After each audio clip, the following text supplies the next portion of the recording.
Ya, oke. Oke, Jadi jadi ini ini materi materi kita kita hari hari ini ini terkait terkait siklus siklus asam asam sitrat sitrat dan dan transport transport elektron. elektron. Nah, Nah, untuk untuk materi materi ini ini masih ada lanjutan dari materi minggu lalu ya. Jadi materi minggu lalu kan kita membahas terkait glikolisis ya, proses glikolisis gitu ya. Yang dimana proses glikolisis itu adalah tahapan awal dari Recording in progress. respirasi sel secara aerob maupun anaerob gitu ya. Nah, kalau untuk respirasi anaerobnya kan sudah disampaikan ya minggu lalu gitu ya. Nah, untuk respirasi aerobnya kita lanjutkan. Jadi kalau respirasi aerob itu tahapannya lebih banyak ya dibandingkan respirasi anaerob gitu. Nah, tahapan yang pertama yang minggu lalu sudah eh, kita diskusikan gitu ya, yaitu terkait tahapan atau proses glikolisis gitu ya. Nah, dari proses glikolisis ini ada tahapan lanjutannya.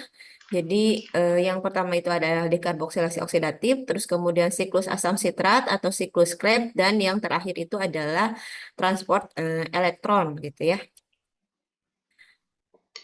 Nah, jadi nyambung materinya dari minggu lalu, jadi jangan dilupakan ya apa yang sudah eh, saya sampaikan atau kita diskusikan di minggu lalu tentang glikolisis karena belum berakhir ya materinya gitu masih masih sambungan.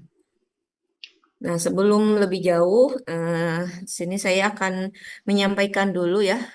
Ya, minggu lalu juga sebenarnya sudah disampaikan bahwa eh, proses respirasi sel itu kalau secara anaerob kan eh, terjadinya itu adalah di sitosol ya atau sitoplasma gitu ya.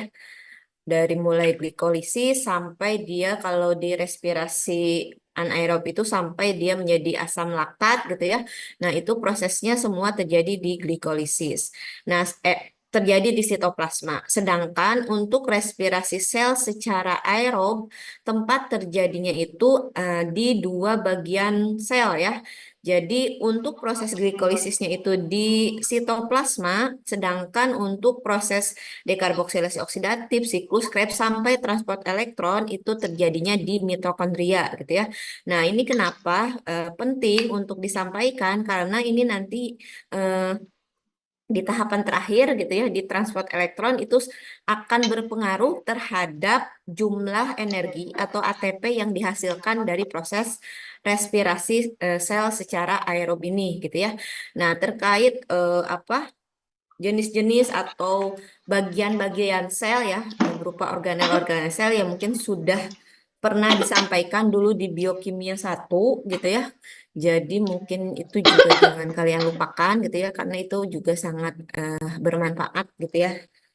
Nyambung gitu ya materinya eh, di materi di biokimia 2 ini gitu ya. Eh, terus kemudian nah, kalau ini bagian-bagian dari mitokondria sendiri ya, ini juga kayaknya sudah disampaikan dulu di eh, pertemuan pertama, saya yakin sudah disampaikan sama Putri Ami terkait struktur sel ya, baik itu yang sel eukariot maupun yang prokariot gitu ya. Nah, jadi kalau secara ini ya, secara diagram, kalau dibuat diagram gitu ya, proses dari eh, respirasi sel secara aerob kita bisa lihat di gambar berikut ini. Jadi proses glikolisis yaitu pembentukan glukosa menjadi asam piruvat gitu ya. Nah, ini terjadi di luar sel mitokondria atau kita sebut sebagai sitosol gitu ya. Nah, sedangkan proses dekarboksilasi oksidatif yaitu proses perubahan asam piruvat menjadi asetil-CoA, eh, terus kemudian siklus Krebs ya atau siklus asam